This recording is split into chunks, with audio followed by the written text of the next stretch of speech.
ऐसा बा साई दिगंबरा अक्षय रूप अवतारा सर्व ही व्यापक तू श्रुतिसारा अनुसुया त्रिकुमारा ऐसा बा काशी स्नान जपा प्रतिदिवशी कोल्हापुर भिक्षेसी निर्मल नदी ತುಂಗಾ जलप्राशी निद्रा माहुरदेशी ऐसा बा जोळी लोंब कसे वाम करी त्रिशूल डमरुधारी भक्ता वरद सदा सुखकारी देशिल मुक्तिचारी ऐसा बा पायी पादुका जपमाला कमंडलू मृगचाला धारण करिशीबा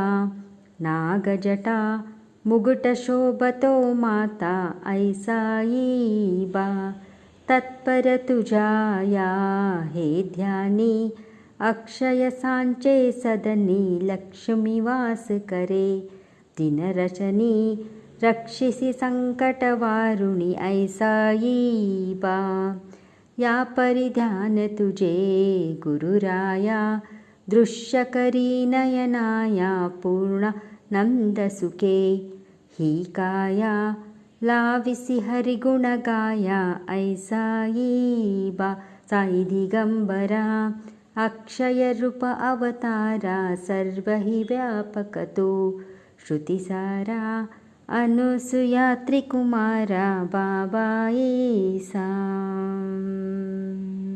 ಓಂ ಸಾಯಿರಾಮ್ ಸಾಯಿ ಪ್ರಣಾಮ್. ಬಾಬಾ ಅವರು ತಮ್ಮ ಭಕ್ತರಿಗೆ ಧಾರ್ಮಿಕ ಗ್ರಂಥಗಳನ್ನು ತಮ್ಮ ಸ್ವಹಸ್ತದಿಂದ ಕೊಟ್ಟು ಪುನೀತರನ್ನಾಗಿ ಮಾಡಿ ಹೇಗೆ ಅನುಗ್ರಹಿಸುತ್ತಿದ್ದರು ಎಂಬುವುದನ್ನು ಈ ಅಧ್ಯಾಯದಲ್ಲಿ ಹೇಮಾಡಪಂತರು ವಿವರಿಸಿದ್ದಾರೆ.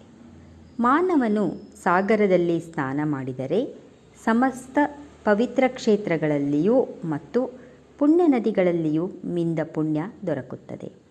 ಅವನು ಸದ್ಗುರುವಿಗೆ ನಮಿಸಿದರೆ ತ್ರಿಮೂರ್ತಿಗಳು ಮತ್ತು ಪರಬ್ರಹ್ಮನಿಗೂ ನಮಸ್ಕರಿಸಿದ ಪುಣ್ಯ ಲಭಿಸುತ್ತದೆ. ಆದುದರಿಂದ ಭಕ್ತರ ಕಲ್ಪತರುವು ವರಕಾಮಧೇನುವು ಜ್ಞಾನಸಾಗರರೂ ಆದ ಶ್ರೀ ಸಾಯಿಬಾಬಾ ಅವರಿಗೆ ಜಯಂತು.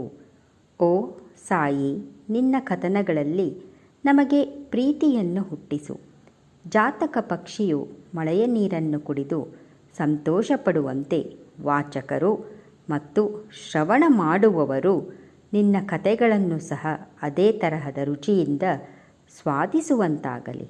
ನಿನ್ನ ಲೀಲೆಗಳನ್ನು ಕೇಳುತ್ತಾ ಅವರ ಶರೀರವು ಬೆವರಲಿ, ನಯನಗಳಿಂದ ಆನಂದ ಬಾಷ್ಪ ಹರಿಯಲಿ, ಪ್ರಾಣಗಳು ನಿಶ್ಚಲವಾಗಲಿ, ಮನಸ್ಸು ಶಾಂತಿ ಪಡೆಯಲಿ. ಅವರು ರೋಮಾಂಚಿತರಾಗಿ ಶೋಕಿಸಲಿ, ರೋದಿಸಲಿ. ಚಿಕ್ಕದು ದೊಡ್ಡದು ಎಂಬ ಭೇದ ಭಾವ ತೊಲಗಲಿ. ಈ ರೀತಿ ಅವರು ಮತ್ತು ಅವರ ಕುಟುಂಬವು ಸಾತ್ವಿಕ ಪ್ರೇರೇಪಣೆಯನ್ನು ಹೊಂದುವಂತಾಗಲಿ.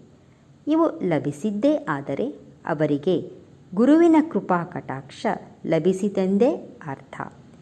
ಈ ತರಹದ ಅನುಕಂಪವು ನಿಮ್ಮಲ್ಲಿ ಉಂಟಾದಾಗ ಗುರುವು ಮೆಚ್ಚಿ ನಿಮ್ಮ ಗುರಿಯಾದ ಸಾಕ್ಷಾಧಾರದತ್ತ ನಿಮ್ಮನ್ನು ಒಯ್ಯುವನು.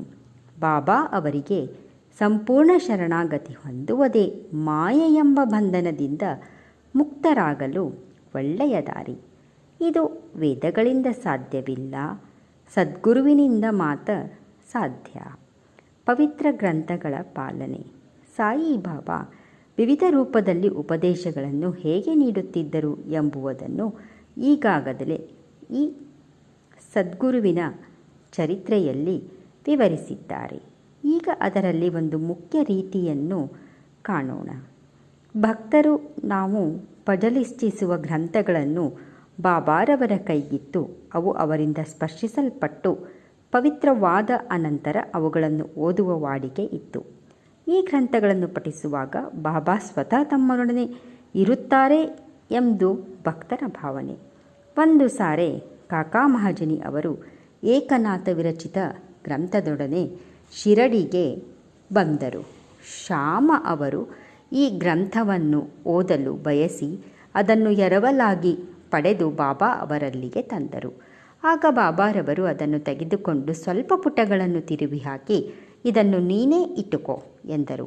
ಅದಕ್ಕೆ ಶ್ಯಾಮ ಅವರು ಅದು ತಮ್ಮದಲ್ಲವೆಂದು ಕಾಕಾ ಅವರಿಗೆ ಅದನ್ನು ಪುನಃ ಕೊಡಬೇಕೆಂದು ತಿಳಿಸಿದರು. ಆಗ ಬಾಬಾ ಅವರು, ಬೇಡ ಬೇಡ, ನಿನಗೆ ಕೊಟ್ಟಿದ್ದೇನೆ, ಅದನ್ನು ಭದ್ರವಾಗಿ ಕಾಪಾಡು, ನೀನೇ ಇಟ್ಟುಕೋ, ಆದುದರಿಂದ ನಿನಗೆ ಪ್ರಯೋಜನವಿದೆಯಲ್ಲವೇ. ಈ ರೀತಿ ಬಾಬಾ ಅವರು ಶ್ಯಾಮ ಅವರಿಗೆ ಅನೇಕ ಗ್ರಂಥಗಳನ್ನು ದಯಪಾಲಿಸಿದ್ದರು. ಕೆಲವು ದಿನಗಳ ನಂತರ ಕಾಕಾ ಮಹಾಜನಿಯವರು ಏಕನಾಥ ಭಾಗವತದ ಮತ್ತೊಂದು ಪ್ರತಿಯನ್ನು ತಂದು ಬಾಬಾರವರ ಕೈಗಿತ್ತರು. ಆಗ ಬಾಬಾ ಅವರು ಅದನ್ನು ಸ್ಪರ್ಶಿಸಿ, ಇದನ್ನು ಕಾಪಾಡು ಎಂದು ಹೇಳಿ ಹಿಂತಿರುಗಿಸಿದರು. ಕಾಕಾ ಅವರು ಅದನ್ನು ಪ್ರಸಾದವಾಗಿ ಸ್ವೀಕರಿಸಿ ನಮಸ್ಕರಿಸಿದರು. ಹೀಗಿತ್ತು ಸಾಯಿ ಬಾಬಾರವರ ಪವಿತ್ರ ಗ್ರಂಥಗಳ ದಯಪಾಲನೆ ಭಕ್ತರಿಗಾಗಿ. ಓಂ ಸಾಯಿರಾಮ್, ಸಾಯಿ ಪ್ರಣಾಮ್.